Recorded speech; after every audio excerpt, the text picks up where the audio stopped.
Alrighty, we can go ahead and get started now that both Matt and James are here. I just wanted to say welcome and thank you for joining today's webinar. Don't let the jaws of digital transformation attack your culture. If you want to go ahead, next slide. Just a few housekeeping items. The first one is your phone is muted and your video is off, but if you'd like to ask any questions, feel free to use the raise your hand feature or add it in the chat section of WebEx. And lastly, this webinar is being recorded and will be sent out to you afterwards. And if you have any questions after the webinar has ended, please feel free to either email myself, Matt, or James, and one of us will get back to you. So next slide, getting started, I'll introduce our panelists. First, we have Matt Briggs, our Director of New Business Development. And next we have James Melcher, our CTO and CIO. And now I will hand it over to you guys. Yeah, thanks, Jordan. Good morning or good afternoon, everyone. My name is Matt Briggs, as Jordan mentioned, Director of New Business Development, and have James along with me today. For some of you that may know James, he and his team are neck deep into transformative work at Diopath. So what better guy to add color to the topic of digital transformation than him? So James, we're expecting big things from you in the webinar today. So we appreciate taking time out of your busy schedules. Really what we're going to do today is carry on with the theme of digital transformation. This is the last of, I think it's a 3-part webinar series on the topic. As we've mentioned in past sessions, digital transformation along with cybersecurity are the two initiatives at the top of most leaders' agendas. Currently, there's still certainly time to pivot to a digital strategy, and I would say achieve a competitive advantage, because there's still organizations and businesses that are lagging. However, in the coming years, transforming the way that organizations operate, specifically digitally, is going to become a necessity, and really a part of a battle for survival. So we're going to get into some examples of organizations that have experienced successful digital transformation projects, and some large organizations that have failed, honestly, in some cases miserably. But to kick things off, James and I were having a chat yesterday about food, go figure, and more specifically about Domino's Pizza and how they continue to forge ahead with transformation. And for those of you that know me, pizza is near and dear to my heart. So, essentially now when you order a pizza from Domino's, rather than providing an address, you can drop a pin and Domino's will leverage GPS for the delivery. And so long story short is, they're making it easier to consume their product regardless of where somebody is, right? If you're at a park, a beach, campsite. And honestly, I think and expect that Domino's is going to grab a larger slice of revenue in the short term. James, you see what I did there? Yeah. So any opening comments before we dive into the meat of the presentation? Matt, I just want to add one comment there. I think what you're seeing from Domino's, really you're gonna start seeing from a lot of different companies, and I think technology is gonna start to enable that quite a bit. And as everybody's aware of, like, the AI boom, that just means they're gonna move faster at it. Yeah. as well. So it's extremely critical to understand and have a digital transformation strategy. So. Right. Appreciate that, including us, which, maybe you can talk about in a little bit. So here's the agenda for today. We'd like to just, redefine, because we've done this on a number of, webinars, digital transformation, and review a few reasons it's important for organizations to transform. We'll look at some success stories I mentioned earlier and companies that got it wrong. Items that might hinder transformative efforts.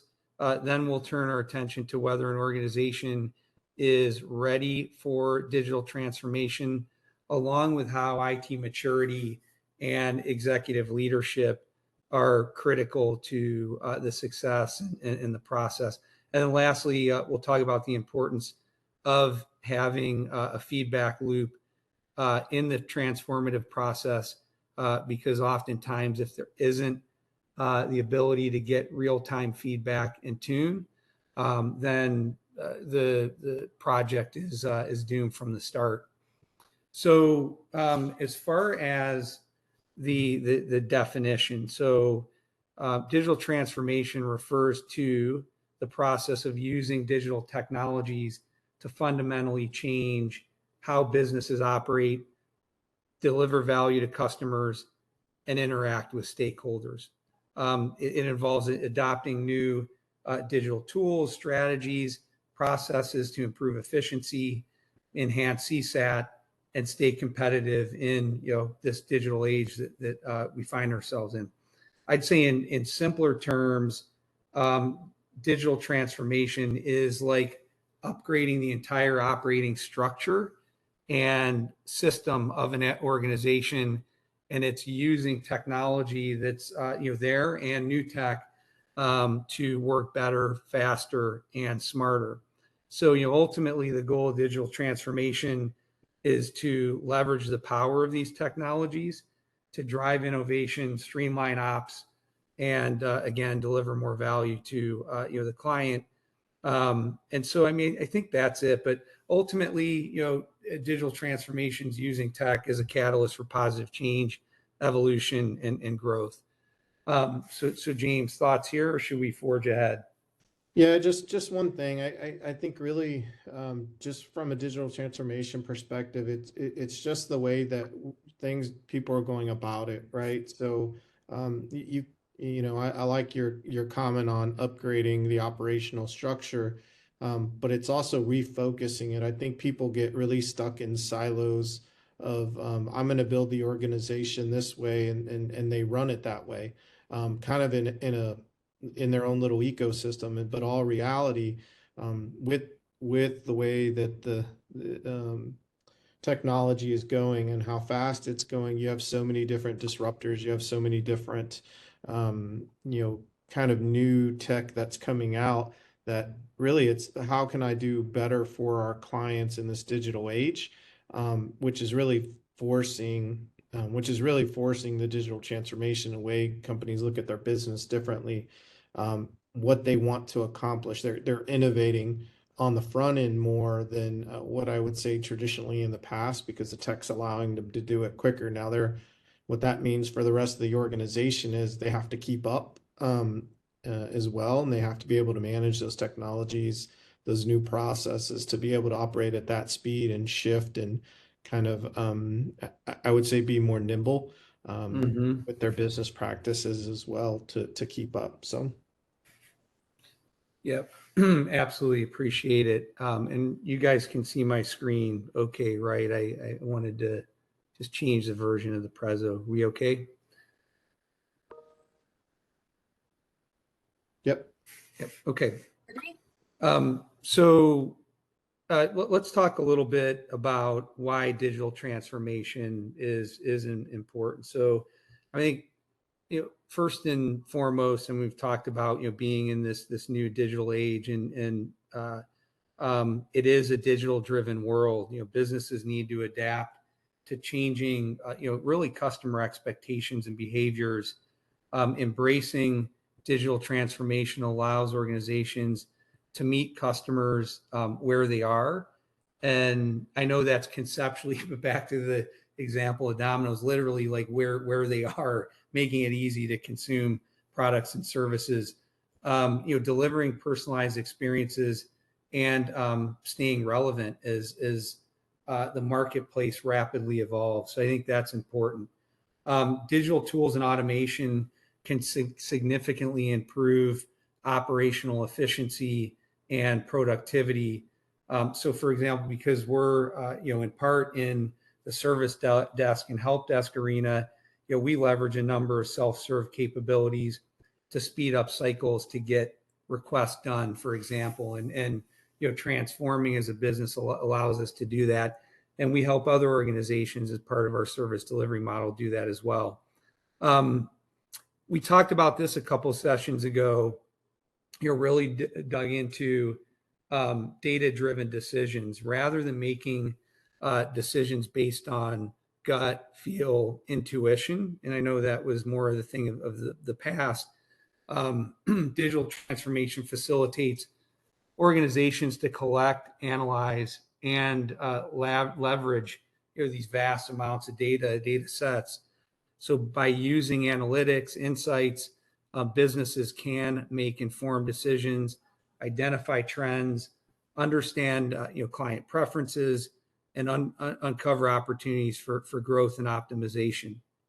And James, I know this is big. We've kicked around with our DevOps team, trying to gain valuable insights and observability, both internally and on behalf of our clients. And so this is something that is important to you. So maybe you want to elaborate on this point in particular and the importance of it. And I'm going to kind of just take a couple of these, Matt, if that's all right. So, Yeah. So one of the biggest things is when I look at just trying to adapt to the digital age, how we're improving efficiencies, productivity, and really a lot of the things on the left side.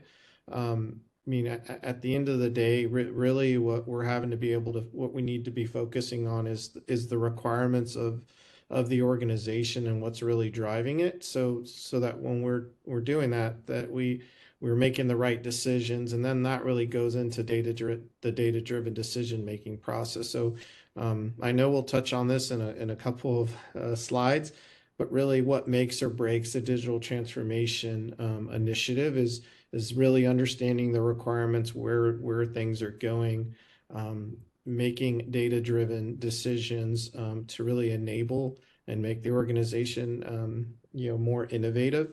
I think the other piece of it too is just how that impacts your organization, like from a competitive advantage perspective.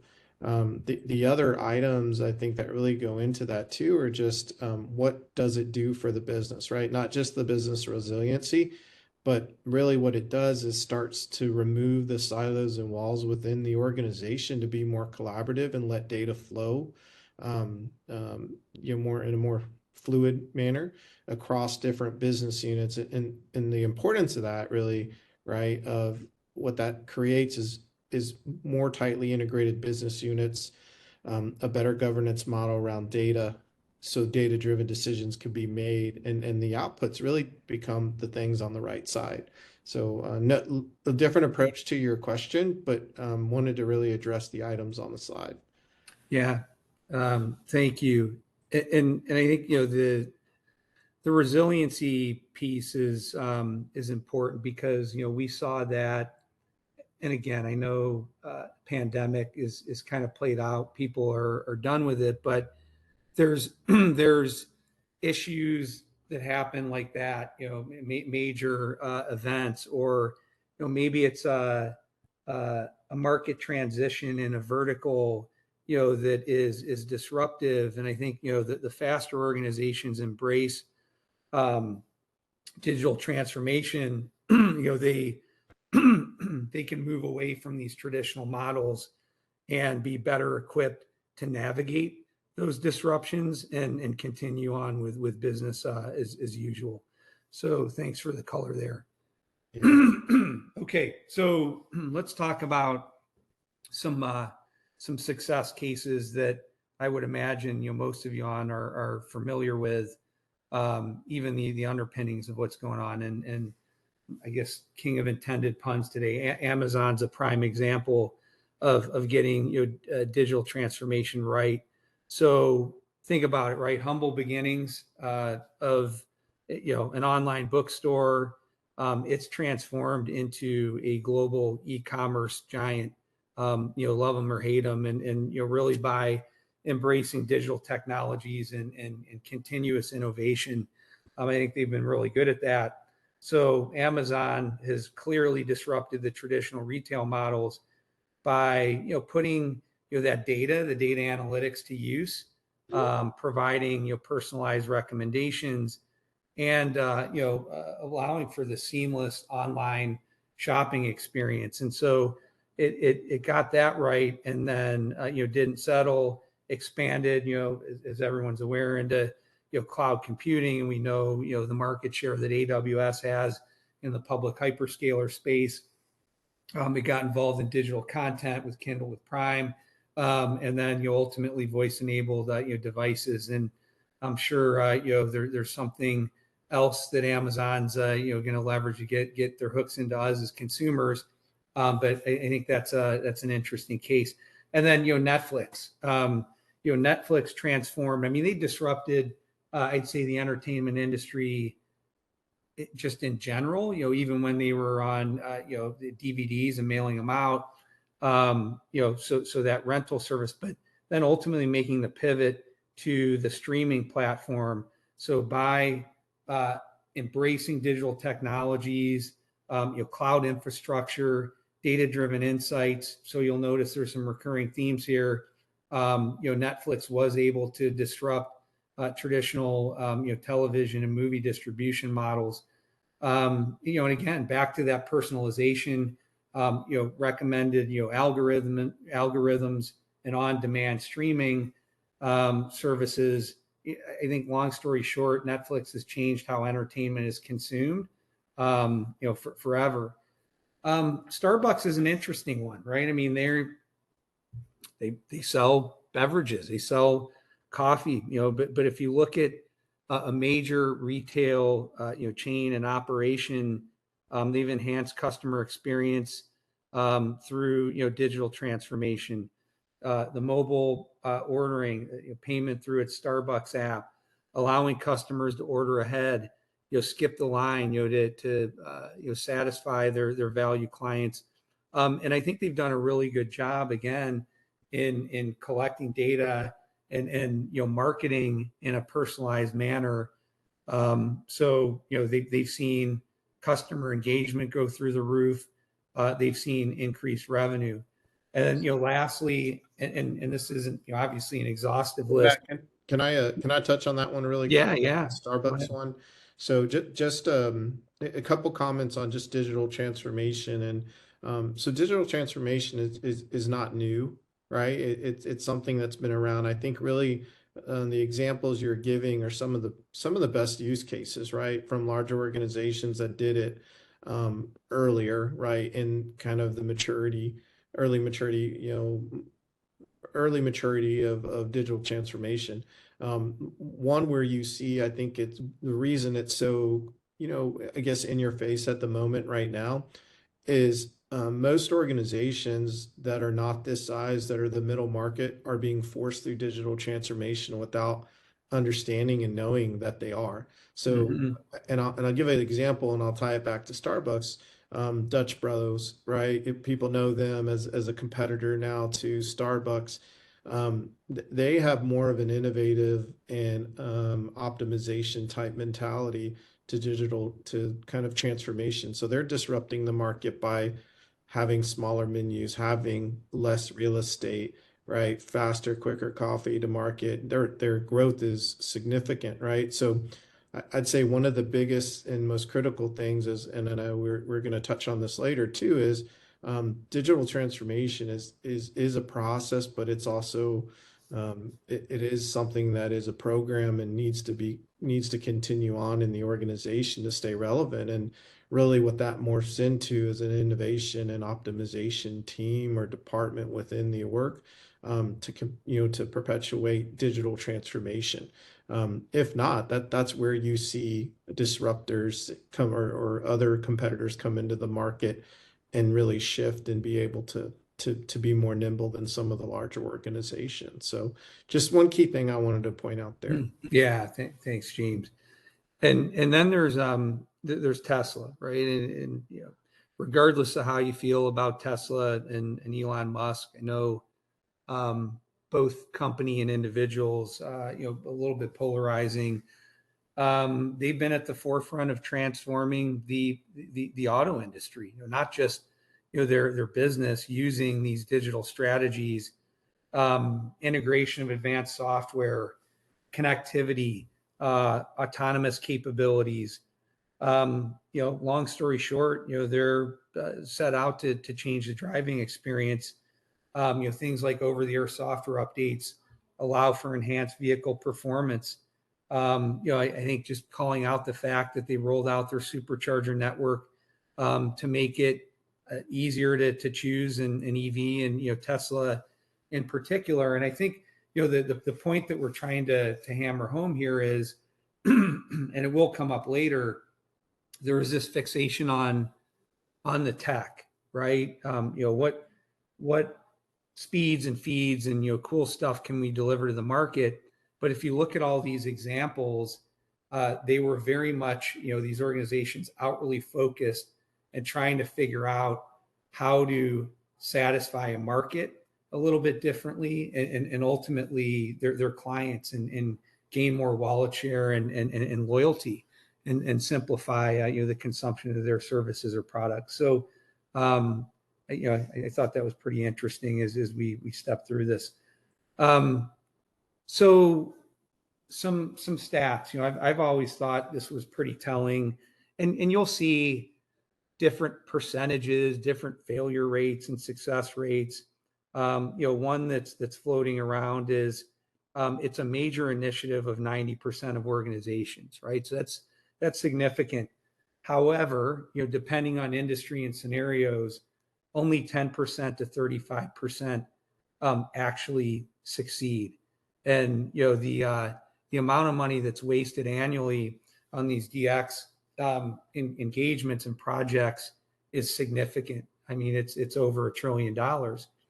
But what I think is going to happen, over time is organizations that have tried to step through this initially are going to learn from their mistakes, and you'll walk it back and go again, and be successful. And then there's other companies that maybe aren't pioneers or early adopters that have sat back a little bit, and now they understand the best way to approach it. So we're going to see success percentages certainly increase. And it's a massive market. 5.3 trillion in increased spend over a 2-year period to transform is pretty staggering, mind-boggling to me. The other thing that jumped out at me just on this pie chart is there's still a lot of work organizations need to do. So we're almost in that early adoption phase too, just in general. If 7% of mid-market and enterprise companies are in maintenance mode and not working their way through the process. So James, anything jump out at you here? Not on this one, Matt. Okay. So let's talk a little bit about things that hinder, and James, please jump in whenever you see fit. I think it starts at the top, and not having clear vision, not having a strategy. If those things aren't defined, I think the transformative efforts will lack direction and focus, and there's a good chance that they'll fizzle out before any real headways made. I think inadequate leadership and support. Successful digital transformation requires strong leadership. I would say active involvement from the top level. We'll talk about that when we get to a leadership slide in a minute. But it can't be, okay, here's what we think we need to do as a business, and then the ELT kind of walks away and expects rank and file to get the work done. Resistance to change, I think, is huge. It's very disruptive to go through this process, existing processes, roles, ways of working. And if there's a resistance to change or a lack of buy-in from the end user base, employees, it can hinder progress. So organizational culture that doesn't embrace innovation, collaboration, looking outward, and agility can ultimately impede success. So I think you need to look at the existing employee base and ensure that they have the right type of skill sets, mentality.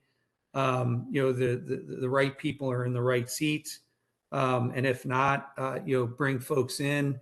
We're going to talk about General Electric, GE, not getting their strategy correct. And one of the big reasons they didn't is they weren't able to hire, retain, or have existing folks pivot that were solid kind of digital workers. They knew what they were doing. They were experts. This is one that is pretty typical and generally comes up in discussions. Poor integration and existing systems. So integration with new digital technologies and solutions with existing platforms and infrastructure, as you guys can imagine, is complex. So inadequate planning or a lack of interoperability between systems may result in, as James talked about earlier, data silos, inefficiencies, even suboptimal performance that's ultimately going to, frustrate, the folks that are involved in the business, and that's going to undermine the success.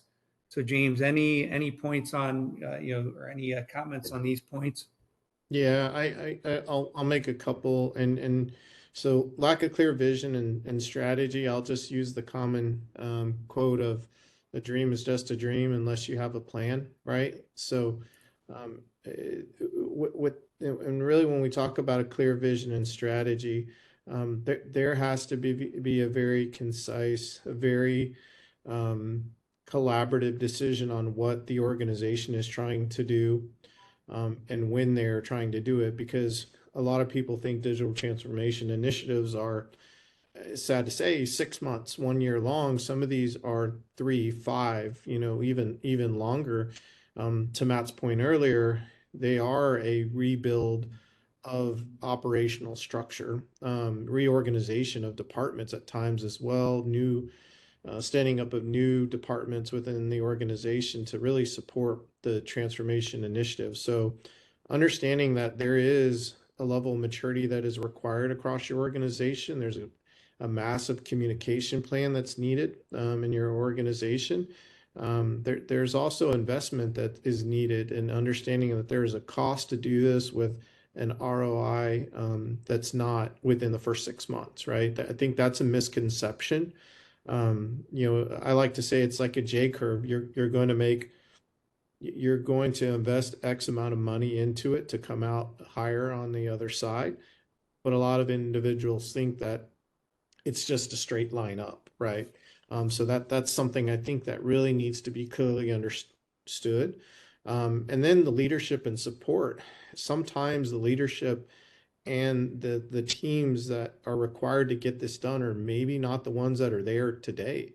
And Yeah. that is a major issue why some of these digital initiatives fail, because they operate in their own ecosystem in the way that they work. Now, those individuals are extremely valuable to the digital transformation process and understanding how things are getting done today. So I don't want to confuse people to say, no, you can't do it with the people that you have.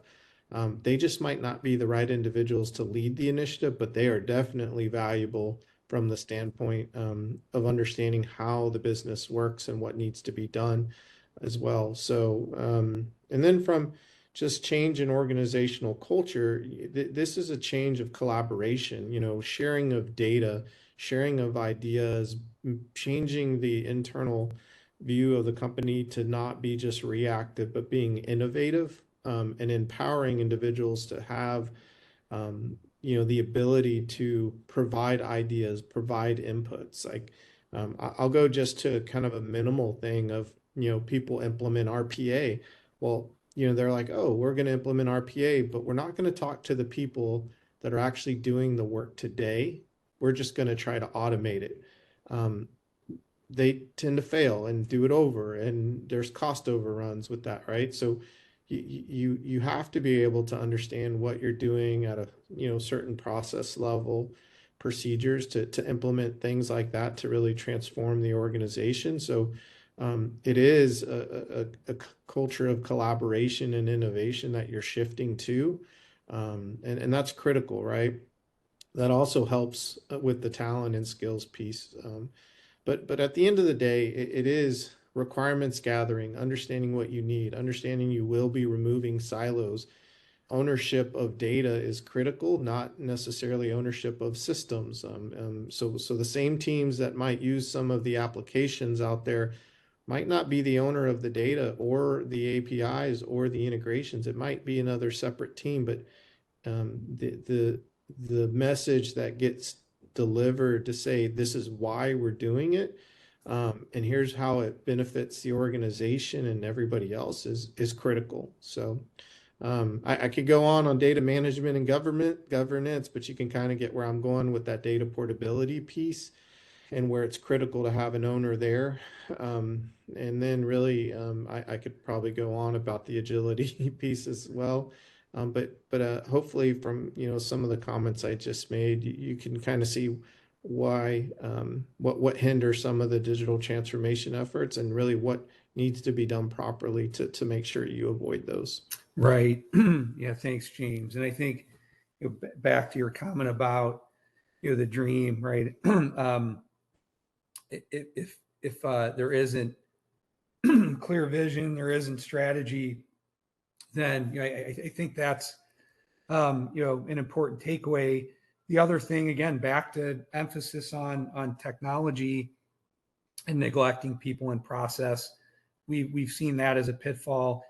And then the success stories. The data is a valuable asset that all organizations have, and if organizations lack robust management practices, data quality, security, governance, I think ultimately it could impact successful execution of the strategy.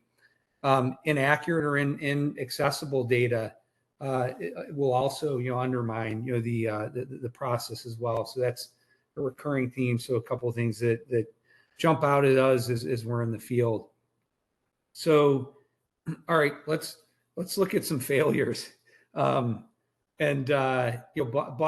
for me, every time I see this logo, I get a little bit nostalgic. But I mean, what a fall from grace and so quickly. Look, I mean, most of us have been there, right? Headed to the store on the weekend on a Friday night with family or friends, hoping for that. That newly released movie or game is going to be on the shelf, or somebody just returned it and it's behind the counter, which inevitably it wasn't, right? So then you get frustrated. You stand in line. You've got maybe a movie that was a third or fourth choice, and then you spend too much time in that line, and so you grab your Sour Patch Kids, your Milk Duds, your Junior Mints. And so, nostalgia, but I think, Blockbuster, missed the boat here. They were a behemoth in the video rental industry, and they failed to adapt. And so the company ultimately underestimated the impact of digital streaming, and, Netflix came in and trumped them, and they delayed their entry, and that really, shuttered the company. So that was a catastrophic decision. And then Kodak's a renowned company. They've struggled to adapt to digital photography, at least during the early onset. So they've always found themselves one step behind, and despite having developed early digital camera technology, they failed to fully embrace the shift, and that became challenging for them because they continued down the path of film-based products. Toys R Us, another sad story. Many of us can remember walking through the aisles, and it was great to be at a Toys R Us, but they were faced with challenges in their transformative efforts. They lagged behind competitors in developing a strong online presence, and strong e-commerce capabilities. And they also failed to leverage customer data effectively, which led to their demise. And I mean, we talked about GE. I think there are a few contributing factors here. Lack of clear strategic direction and focus was one thing that derailed it. The other thing is, I think the organizational size and silos and bureaucracy, and even kind of hierarchical decision-making process didn't lend itself to a successful digital transformation project. And so they struggled with that. So James, any insights here? No, not on these. What, just, looking under, the hood of Diopath, because I know we've done, a significant amount of work internally over the last 18, 24 months to transform ourselves. Where have there been, maybe surprising challenges that have, from your standpoint as you've led the charge here? I'll say the biggest one is really data ownership, to be honest, right? And communication. I think communication is always at the top of everything. And it really is just interpretation of what is being done and how it's being done. And you can over communicate, you can under communicate, and it's really left. I hate to say it, but sometimes it's the perception of the individual receiving the message, right? So one, that's just been an interesting exercise, right, on the communication front, and I think that's just with any organization, to be honest. The other piece is the data and really data portability, who owns what, why somebody should own it versus somebody else. I think those are really areas that have been a little surprising on that. But then once you articulate, hey, we are with the digital transformation, we're also having an innovation and optimization component to it. We're also having a business intelligence component to it. So the reason to own the data, outside of those business units are to be able to provide proper business intelligence and govern that. And then they start to see what the outcomes are, how it improves KPIs, and other kind of operational functions. It starts to be surprising.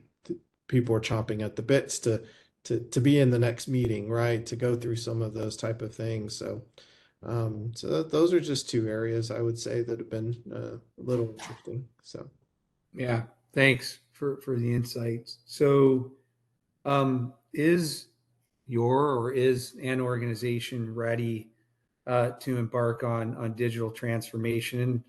And some of these points are they've been brought up earlier, but we want to get a little bit more specific. So we've talked about vision and strategy and planning. I think taking a step back and ensuring that business objectives are fully understood and how the digital transformation process and strategy can aid in meeting those business objectives and goals. And it should be, you go without saying that as an organization starts this process, identifying benefits and risks associated with the process, because I think a lot of the times, again, back to looking at technology, it's cart before the horse. So you need to zoom out and understand how this is going to benefit the overall organization. We've talked about leadership, and certainly probably beat that one to death, but culture as well. Culture is going to be critical, and it's hard. I mean, especially with mid-market and larger companies, to turn on a dime and change culture. And so I think picking apart areas where there may need to be adjustments is a good jumping off point, because culture is either going to assist and aid in a successful plan or its failure. we've talked about agility, and I know that was a big one for James, and innovation and continuous learning, and the reception of those things. Resource and talent, and it's not only in IT. I know we tend to focus, just given our business, on IT ops and SecOps, but financial, certainly technology, human resources, the ELT, everyone's got to be in lockstep, and all those folks that fall into those various business units need to be communicated with and understand why an organization's embarking on this process. Back to customers, we see this time and time again. Many organizations are so inwardly focused, but getting putting that client hat on, that partner hat on, and going outside the organization's key. You have to have a deep understanding of clients' needs, preferences, behaviors, so that if you're trying to incorporate a better customer service and experience strategy, that's where you have to start. Around technology, is the existing infrastructure capable of supporting the digital initiatives? Be on the lookout for legacy systems and even technical debt, right, that may pose challenges during the transformative process. And there needs to be a plan in place to modernize and upgrade existing platforms and infrastructure as part of the strategy, versus trying to create sort of Frankenstein's monster with older technology. James, anything on that point? Because we are a tech company.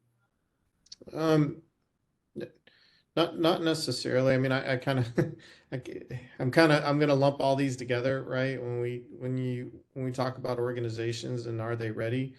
I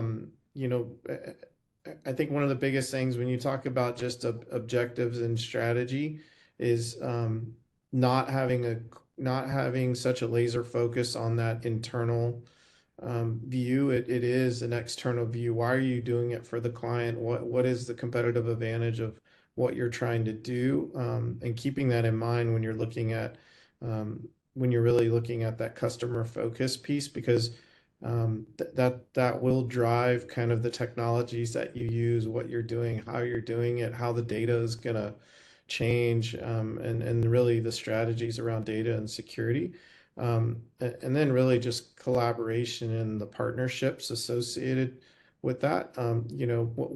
What tools, what technologies, how are you going to integrate not just with your own organization, but partners to advance this strategy as well? So I tend to want to lump several of these together in the answering of that question. So yeah, great.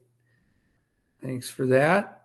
I want you to, James, elaborate on this slide. I mean, just a couple of key points here. yeah. So for those of you that have been on previous webinars and in meetings with the Diopath team, you'll notice that we talk about IT maturity quite a bit. And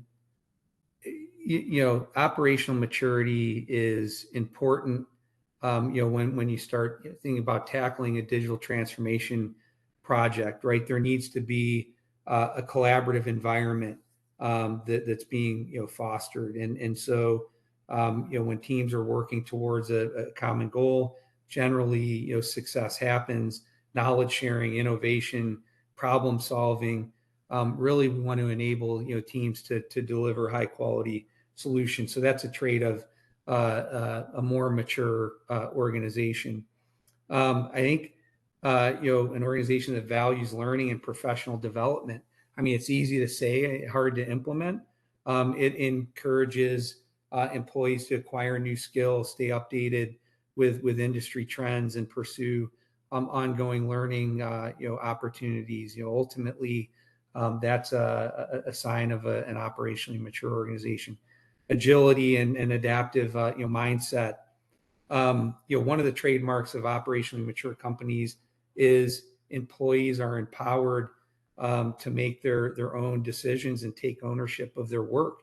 Autonomy enables individuals to be, proactive, innovative, accountable, and honestly more engaged at whatever's happening on a day-to-day basis.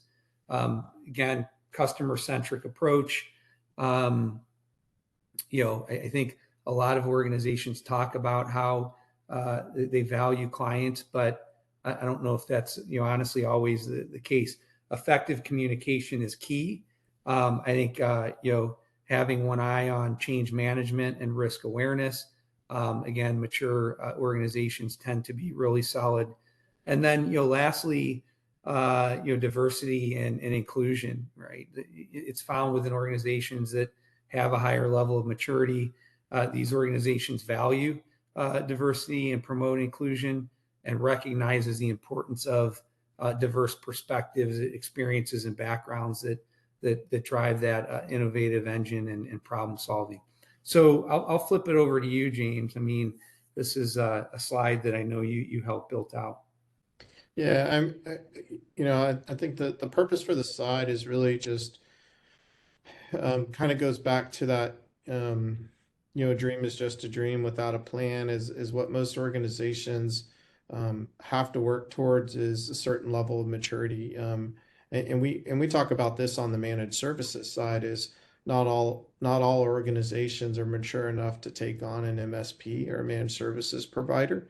And the same thing goes for digital transformation as well. As there has to be a certain level of maturity, and a certain level of maturity, and really, as you can see on this slide, is that observability and stable standardization across the organization as much as possible.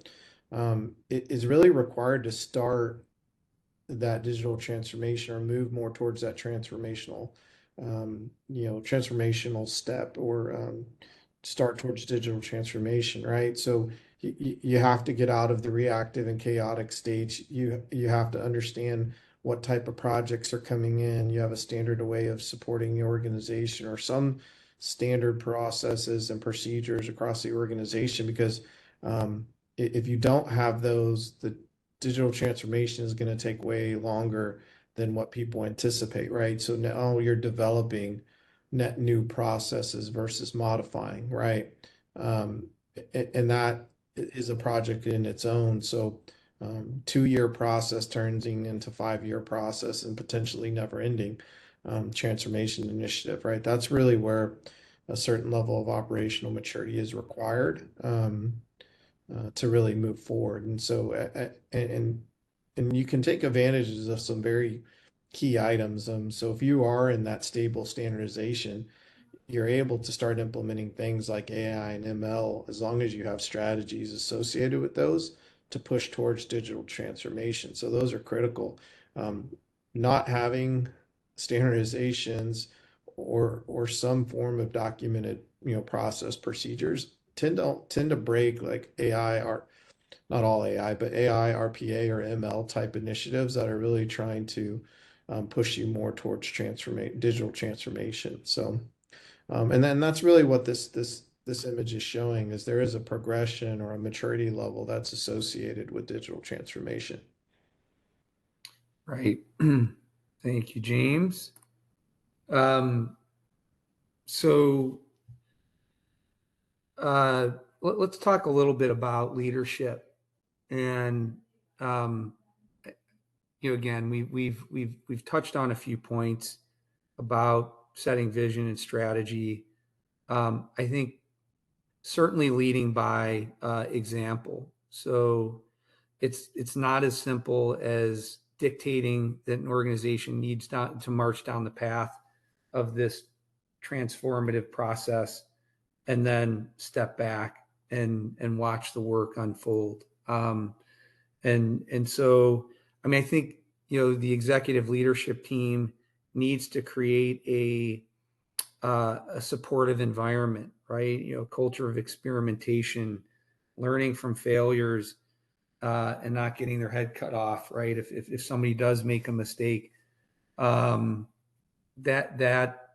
tends to move the needle a little bit. empowering employees with resources, training, support to bolster their digital skills, investing in reskilling initiatives to bridge the gap, between, bridge the skills gap. And I think, again, we've talked about planning, but establishing metrics, KPIs, ultimately accountability, because these plans, programs need to be measurable, quantifiable, so that, I mean, we're going to get to the feedback loop in just a minute, so that we can tune and drive continuous improvement and ultimately be successful. And then encouraging risk taking. Back to the don't bury somebody because they failed, or they've put themselves out there, because in some cases it really has a positive impact on what an organization's doing. So I think ultimately leadership drives digital transformation success. And so feedback is critical, and we want to bring this all kind of full circle. I mean, that's really why we're here. That was one of the themes. So as far as feedback, make sure to clearly define objectives and initiatives and those key metrics, and then align those metrics with the overall business goals. I think that's step one. Determine the channels through which you'll gather feedback. It can include surveys, interviews, focus groups, user testing, social media monitoring, customer support, interactions. So there's a whole host of feedback channels, but I think it's good to define what that's going to look like, so that you can gather that valuable, data and insights. Gather feedback often, early and often, and at different stages through the process. Pre-implementation, during the implementation, once you get into maintenance mode, is going to be critical, because we talk about cybersecurity being a journey and not a destination, and the same certainly applies with digital transformation. Analyze and interpret the feedback. Right, you've got it. That's one thing. Now let's take action on what's there: patterns, trends, common themes that emerge, categorizing that feedback into actionable insights.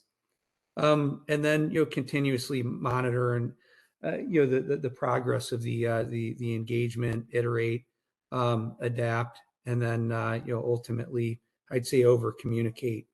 So I think those are key points as far as the feedback loop. I mean, James, what's your experience been as we've stepped through some of these transformative projects? Yeah, I think really, and I'll just speak to some of the experience, right? So it is extremely critical for defining the objectives and the metrics, and constantly communicating those. Um, that is critical to keep people on pace of why we're doing it, what we're doing. And then I'd say identifying the feedback channels is um, extremely critical as well. That the interesting piece of that is taking feedback on the channels was the lessons learned too. Of that's great, email's fine, but I'd rather people rather have other type of mechanisms for that. So it might be off the self-service portal or through Teams channels and things like that. So that was actually kind of interesting, of just taking feedback on the actual feedback channels themselves. And even though this is kind of the desired way we push certain things, some of the other interesting feedback, I would say, with the feedback loop piece is the communication. You're going to have to constantly tailor the communication, change the communication. It kind of morphs through the process, um, and that changes as well. And then really the learning culture, or fostering a learning culture, um, educating individuals on the way we're doing things, why we're doing them, how they're going to change, and putting a training plan associated with digital transformation is absolutely critical. So I think that's an area that really gets overlooked as as you're doing these things that you really need somebody focused on training, a training plan. How does this impact the onboarding of new employees going forward, right? Or new departments with these digital transformation initiatives because organizations are doing things a certain way and how they're onboarding their employees. When you start shifting applications and shifting how you do things differently, you really start to impact things at the HR level and the training and development and the level as well. And that was one of the most interesting things as well, just as a lessons learned is you really have to focus on that. And it's not just about what you're doing from a digital transformation perspective. It is how does this change the day to day of the employees? How does this impact other departments? And how do they need to be retrained? So that was some of the critical things. I think if I tie those back to feedback loop as well. So Yeah, I appreciate it. So, Jordan, I haven't been having a look at the chat feature. I don't know if we have any questions in there As that of we like. right, yep, as of right now, we don't have any questions, but if anybody does have some questions, feel free to put them in the chat now, or I can unmute you if you'd like. Yeah, and I think just a reminder, we'll send along a recorded recording of the webinar, and if you're more comfortable reaching out to James or I directly, or your account manager or contact at Diopath, please do. But we're happy to help as organizations go through the process, or maybe they need a little bit of help course correcting. But with that said, very much appreciate everyone's time, and thank you again for joining. Jordan, over to you. Yep, absolutely. Everyone have a fantastic day, and we will get the deck and the recording out to you shortly. Take care. Bye. but